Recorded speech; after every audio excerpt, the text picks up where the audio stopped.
Shuti mudukurikira kuri iyi channel ya SFKCNM TV. Twongeye kubashimira cyane bikomeye.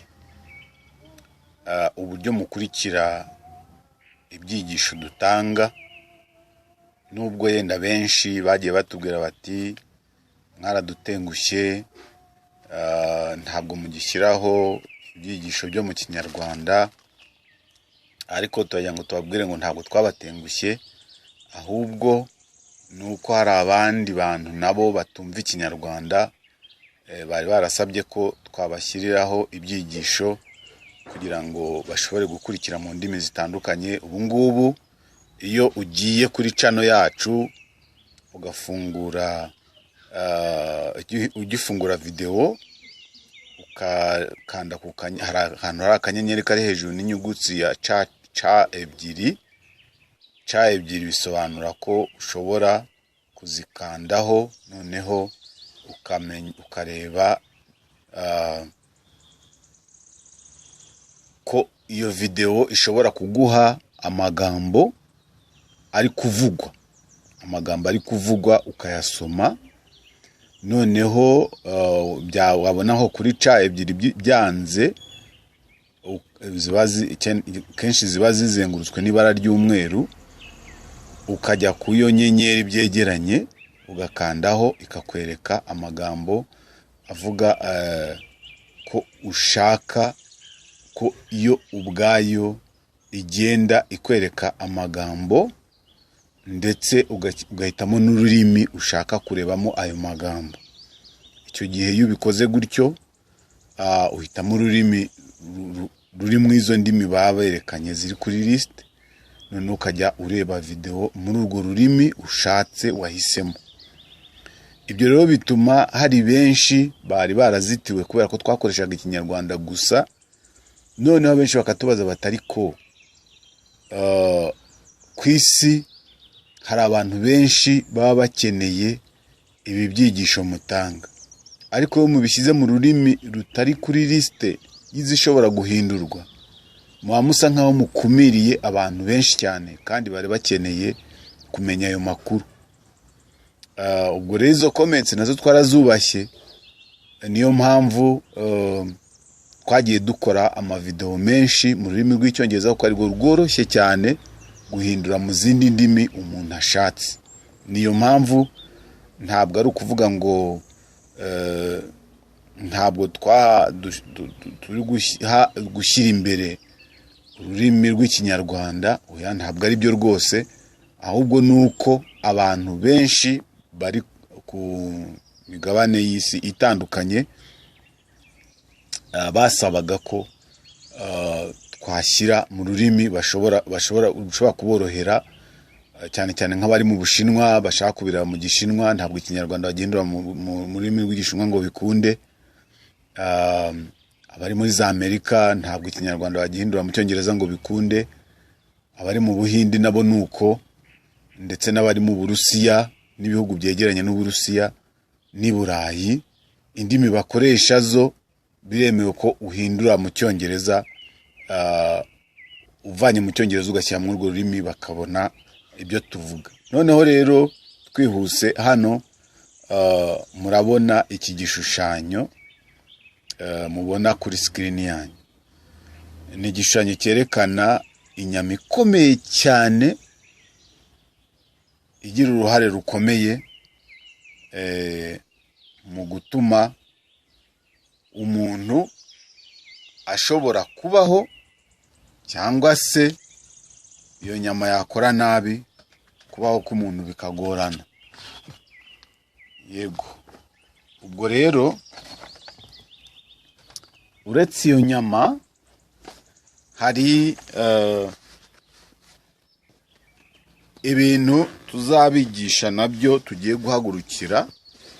Tumaze iminsi tubitegura, tuzafata n'umwanya ndetse dusure n'amaduka abicuruza, dufate amashusho arambuye rwose, tugenda tunabaza nabo babicuruza amakuru bo babifiteho, ariko twebwe tuzababwira amakuru arambuye yuko ibyo mwabonaga nk'ibirungo ahubwo mushobora kubikoresha nk'imiti yabafasha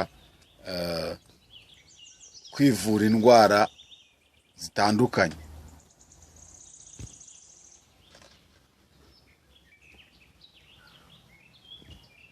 Ariko nka healthcare consultancy and research center, twebwe icyo dushyize imbere cyane, ntabwo dushishikariza abantu ibyo kuvuga ngo reka umuntu yifata uko yishakiye hanyuma narwara zivuze. Ntabwo iyo ariyo gahunda yacu. Gahunda yacu muri healthcare ni ukwigisha abantu yuko kwirinda biruta kwivuza. Kubera iki? Kubera ko iyo witegereje ibi birungo, abantu benshi iyo babonye urwo rusenda mubona, bakabona izo za cloves cyangwa clou de girofle mu gifaransa, bakabona urwo ya bitunguru, bakabona za tungurusumu cyangwa se tungurusamu, babifata nk'ibintu bisanzwe. Nyamara ntabwo ari ibintu bisanzwe. Ntabwo ari ibintu bisanzwe. Hari uburyo ushobora kubikoreshamo ugakumira indwara nyinshi zashobora kuzagutwara amafaranga utanigeze utunga. Hari indwara zikomeye zishobora gutwara umuntu amafaranga atigeze atunga. Ubwo rero izo ndwara zishobora gukumirwa hifashishijwe gukoresha buri gihe, gushyira muri gahunda yawe gukoresha ibi birungo. Nicyo tuzibandaho cyane. Nicyo tuzibandaho cyane, ndetse tunanisegura tuvuga tuti nyaboneka nubwo tuzajya tugeraho tukavuga ngo ibi byafasha kw'indwara, byafasha kw'ibi, ariko muzirinde guhita muvuga ngo none si yakoreshwa gute mu kuvura. Oya, twebwe intego yacu ni ukwigisha abantu kwirinda kuruta kwivuza. Niyo ntego ya SRFKCNM TV nk'ikinyamakuru, ariko niyo ntego y'ikigo ya Healthcare Consultancy and Research Center ndetse na Healthcare Reflexology Phyto and Nutritional Research Center. Uko twatangiye, nubwo twakiraga abantu, ntitwahwemye kwigisha abantu yuko na reflexology ubwayo itavura. Abayivumbuye ntago bayivumbuye nka tool iri medical, ni tool of prevention. Exercise ntabwo ari tool of medical, ni tool of prevention. Ibyo tubivugira iki? Kugira ngo abantu bamenye neza ko umurongo wacu uri clear. Niba tuvuze kuri tungurusamu, tukavuga ku bitunguru, tukavuga kuri izo black pepper, tukavuga kuri cardamom, izo utwo tw'umweru twitwa cardamom, tukavuga kuri izo z'umukara zitwa black seeds cyangwa se karonji mu yandi magambo, tukavuga kuri urwo rusenda rwa cayenne pepper, tukavuga kuri izo clou de girofle cyangwa cloves mu Cyongereza, ku bitunguru twabivuzeho kenshi, tungurusamu tuzivugaho kenshi, ariko tuzakomeza tubivuge kubera ko bigaragara ko abantu ntabwo barabyumva. Ntabwo abantu bari bumva uruhare bafite mu kwinjiza mu biryo byabo bya buri munsi ibi birungo. Niyo mpamvu gahunda tugiye gufata y'igihe kirekire rwose. Tuzajya tugira izindi video dushyiraho kuko tubimenyereye. Twatashye ubukwe tukabereka ubukwe, muba mukeneye kureba n'ubukwe n'ibikorerwa mu makwe, cyane cyane ibikangurira abantu kumenya umuco w'ahantu runaka. Nitugira amahirwe tukagira n'ibindi bihugu dusura tukareba amakwe hakorerwa, tuzajya tuyabagezaho. Nabyo ni byiza kubimenya kuko nabyo uburyo abantu babaho biri mu bintu bishobora gutuma barwara cyangwa se ntibarwaragurike. Ngere mbisubiremo, uburyo abantu babaho, uburyo abantu babana bishobora gutuma barwara cyangwa se bigatuma batarwaragurika. Icyo kintu tuzagisobanura tugenda tubereka amabanga ahishe mu buryo abantu babaho, cyane cyane nk'abahindi ni abantu nigiyeho cyane, uretse ko no kuba abarimu benshi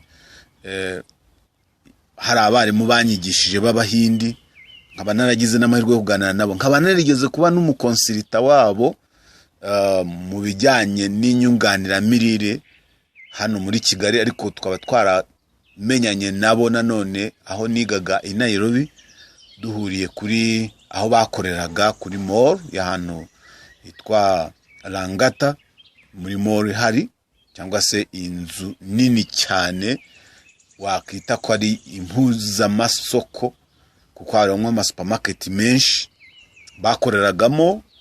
Nk'umunyeshuri najyaga kugurayo ibyo nkenera, byo nakeneraga cyane cyane nk'ama spices ndetse n'ama supplements.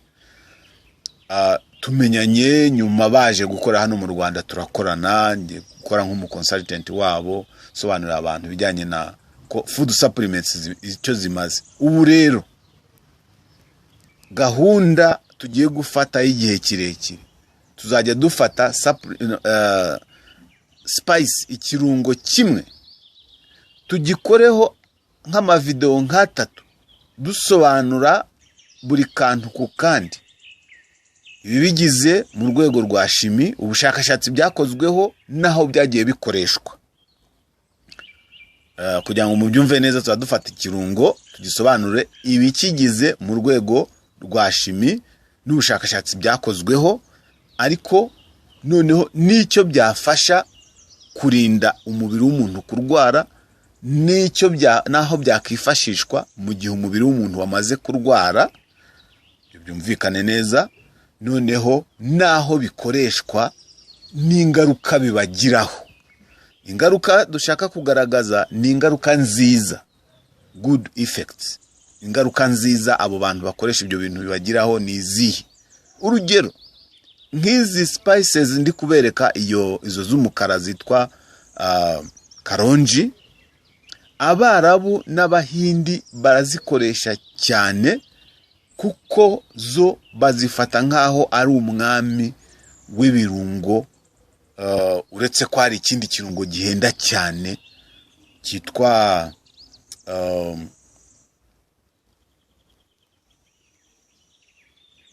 enda reka mbe ndetse kukivugaho kubera ko ndagifite hano, kuko byabatera amatsiko yo kugishaka. Enda ninkibona, kirahenze, ni ikirungo gihenda bagurisha ku magarama, nzakivugaho. Reka mvuge ku byo dufite hano kugira ngo ne kubatera amatsiko. Reka twivugire kuri karonji, tuvuge kuri cardamom, tuvuge kuri black pepper, tuvuge no kuri n'icyo bishobora gufasha ku mibiri yacu. Ibyo birungo bitatu mvuze ubikoresha buri munsi kuri gahunda tuba twaguhaye, birumvikana ntabwo ari kubikoresha mu kavuyo.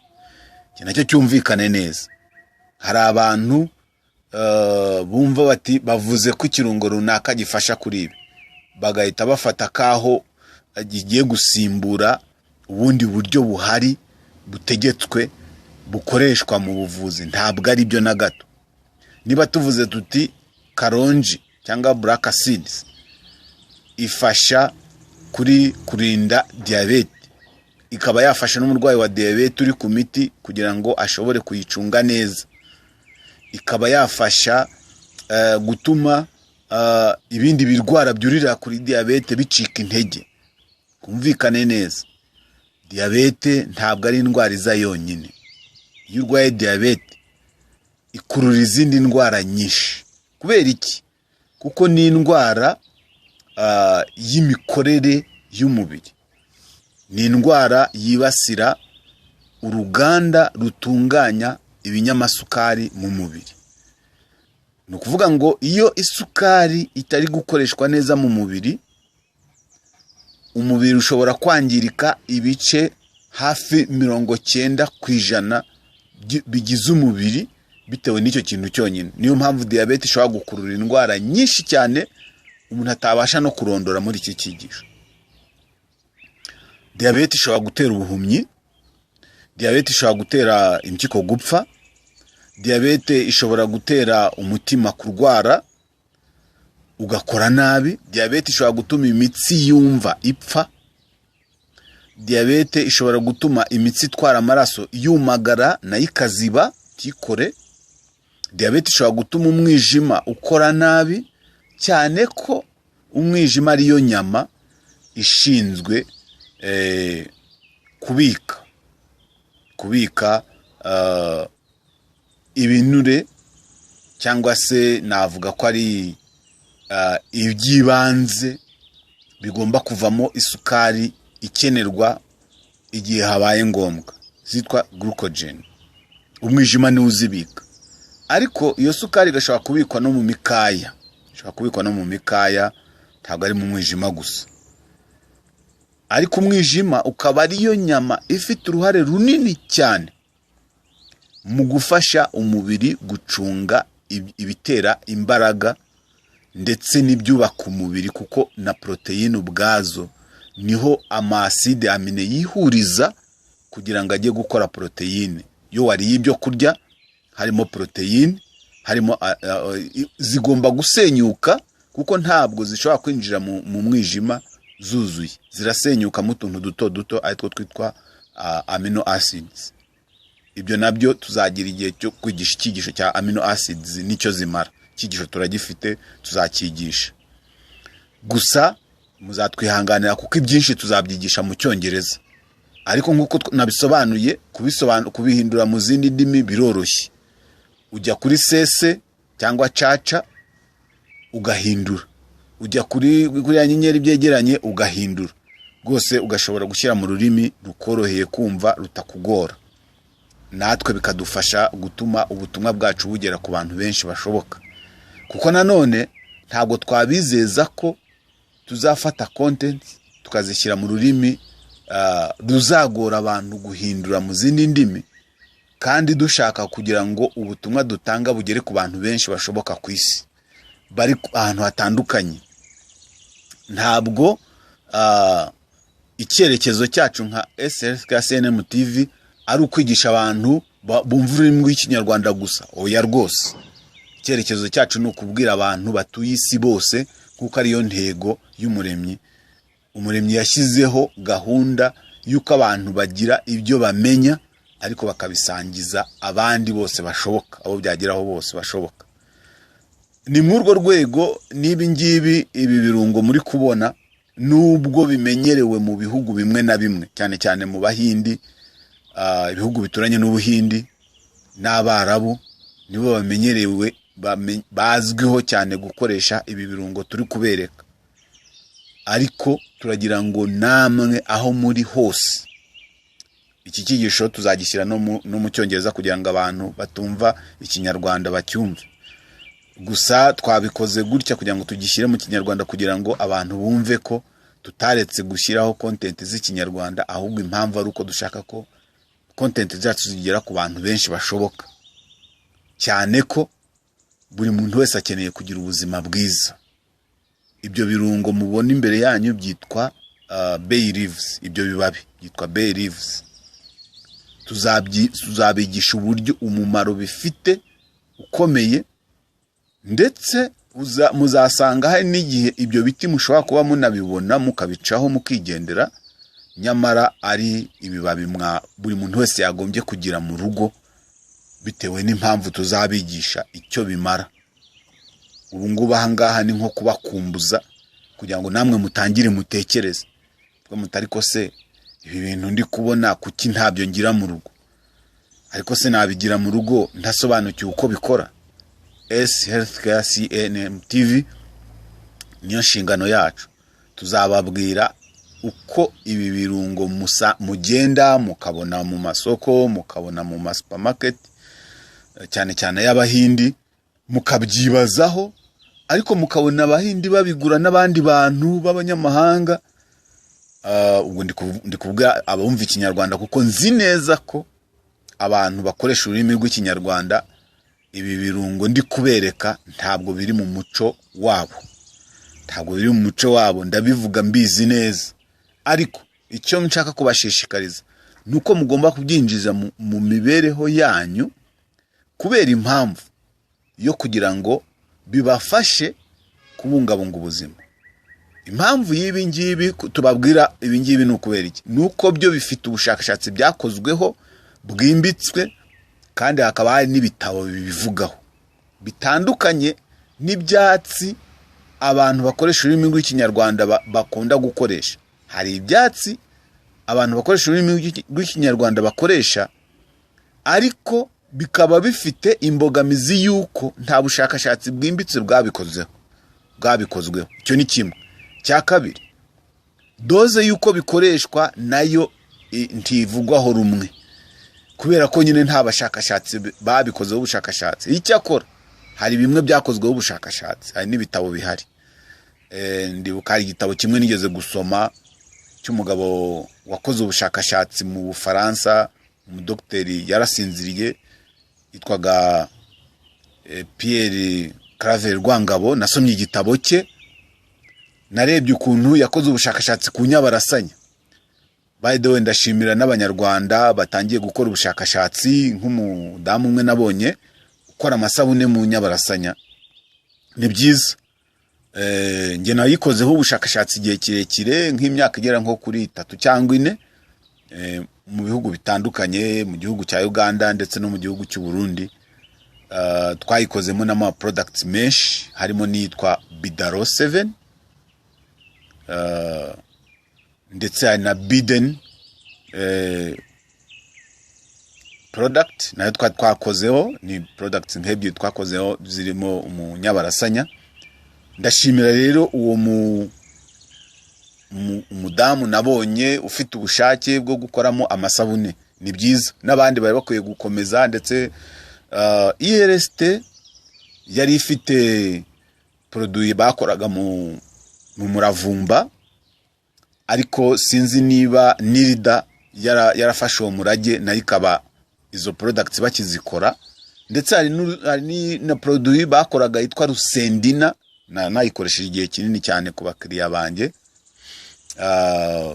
Sinzi niba Nirida igikora izo products, ariko byaba byiza ko ibintu byakozweho ubushakashatsi bitajugunywa, ahubwo uwumvishe iyi video afite uko yisanga muri Nirida yavuga ati nyabuneka umurage wa IRST ntugatakare.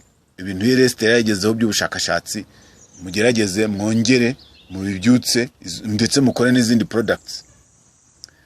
Igihe kirageze kugira ngo muri Afrika dutangire dutekereze ukuntu twashyiraho inganda zikora food supplements, inyunganiramirire. Nigeze gukora umushinga nkushyikiriza Fonerwa wo kugira ngo tube twakora uburyo bwo guhinga ahantu hadasanzwe n'uburyo budasanzwe. Umushinga nawukoze 2019, ndetse icyo gihe twagiye mu nama hariya PSF ikorera Igikondo, tubiganiraho n'ababishinzwe benshi. Ariko ntabwo twagize umugisha w'uko uwo mushinga washyigikiwe ngo ubone amafaranga. Ariko nubwo utashyigikiwe ngo ubone amafaranga, intego nari mfite muri uwo mushinga nuko byanze bikunze uko byagenda kose, isi gituruna, izuba rikava, n'ukwezi kugacana, u Rwanda no muri Afrika hagomba kuzaboneka inganda zikora inyunganiramirire zikomoka mu bintu naturel. Impamvu ni iyi, nuko atari twebwe tugomba gusigara inyuma mu yindi migabane y'isi, gusange turi isoko ry'indi migabane. Usange hari products ziva muri Amerika ngo zifasha kuri Diyabete, ngo zifasha ku mwijima, ngo zifasha kuri ibi n'ibi. Kuki twebwe tutakora izo supplements zifasha kuri ibyo, natwe tukazicuruza hanze? Kandi twebwe dufite n'amahirwe aruta yabo, kuko twe dufite ubutaka bukiri buzima, butari bwanduzwa n'amafumbire mvaruganda cyane nk'uko iwabo bimeze. Kubw'ibyo rero ni ngombwa ko abantu batangira gutekereza, abafite ubushobozi bw'amafaranga, uburyo gukora inganda zikora inyunganiramirire z'ibyatsi byakozweho ubushakashatsi mu buryo bugaragara, n'izi nyunganiramirire zakurwa muri biriya birungo nk'uko abenshi bajya kwivuza hanze cyane cyane mu Buhindi, imiti babaha babavura diyabete, babavura umwijima, babavura igifu, babavura indwara zitandukanye ziva nk'uko narimo mbivuga, imiti abantu benshi bahabwa muri biriya bihugu byateye imbere mu buvuzi, bakabavura indwara biba bigaragara ko umuntu aba yavuye mu gihugu cye, izo ndwara bigaragara ko zananiranye kuvura. Igitangaje, imiti myinshi babaha iva mu biryo no muri ya birungo. Ahubwo ikibazo gihari, ntabwo abantu bakopera ngo barebe bavuga batari ko ibi bintu bamvurishije ni ibiki, kuko buri muti wose baguha uba wanditseho, kandi abanditseho n'ibyo ukozwemo. Ugize amatsiko yo gusoma rero wamenya ibyo bakuvurishije ibyo ari byo, noneho nawe wagera mu rugo, aho kugira ngo usubire mu buzima wabagamo mbere bwagushyize mu kaga ko kurwara diyabete. Cyane cyane ubu muri iki cyigisho cyo tugendere cyane ni ugukumira indwara zitandura, ariko cyane cyane diyabete n'indwara zijyana nayo.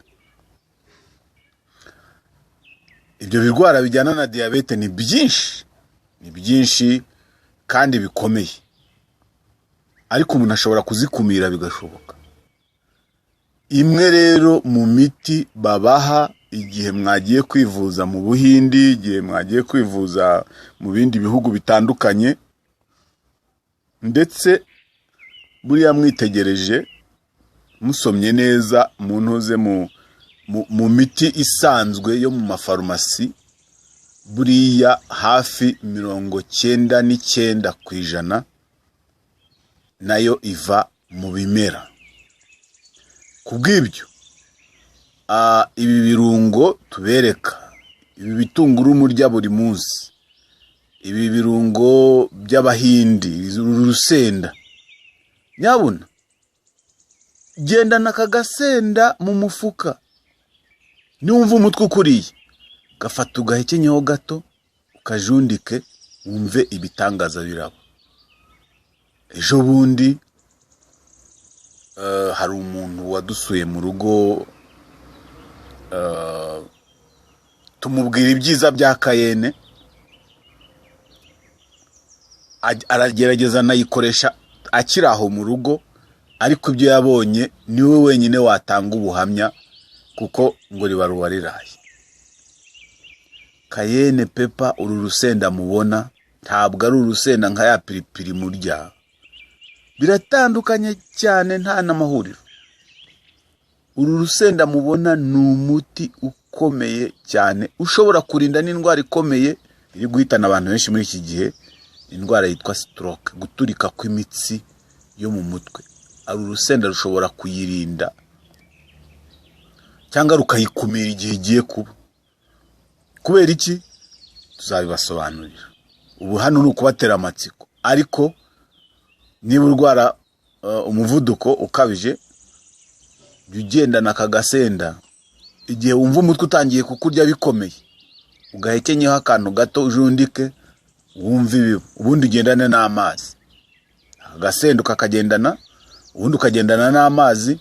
Ngiye imiti ibiri wakitwaza igihe uzi kurwara umuvuduko, ariko ukirinda kurumira. Ntabwo urumira, uraruhekenya ukajundika akanya gato ukarucira, ubundi ukakomeza ukanywa amazi. Niyo rukokereye, yenda ako kasigaye mu kanwa kakokereye mu gifu, ya mazi arabicubye. Niyo mpamvu ugomba kugendana amazi ahagije, ukagendana nibura nka litiro n'igice igihe ugiye ku rugendo, cyane ko amazi nayafasha kurwanya umuvuduko ukabije igihe wazamutse cyane. Burya na diyabete yazamutse cyane ukanywa amazi menshi biragufasha, kuko bihita bigenda amazi akivanga muri ya sukari, none ugatangira kuyisohora mu myanya yabugenewe bigatuma ya sukari itakugwa nabi. Amazi rero nawo ni umuti ukwiye kugendana aho ugenda hose, nta nubwo ari abarwayi bafite izo ndwara gusa ari diyabete n'umutima. Umuntu wese agenewe akwiye kubona amazi iruhande rwe, kuko amazi ni ubuzima. Amazi ni igice kigize ubuzima. Urusenda rwa kayene rero rwo rukaba kimwe mu bintu ngira ngo mbakundishe abatarukoreshaga mutangire mwige kurukoresha. Abarutinya ngo ruryana mu gifu, mwige uko muzajya muruvanga na erayo kugira ngo rutabarya. Tuzabigisha byinshi kuri uru rusenda, ukuntu mwarukunda rukaba inshuti yanyu, mugatangira mukarukoresha mu ngo. Ngiye maze imyaka irenga ngira ngo 18 nkoresha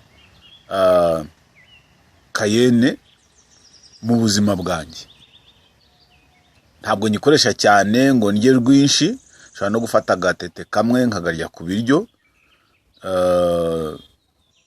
cyangwa nkaba nagashyira mu mazi ashyushye, ngashyiramo erayo, nkabinywa nk'icyayi, ngashyiramo n'ubuki nabubonye cyangwa Indian jaggery.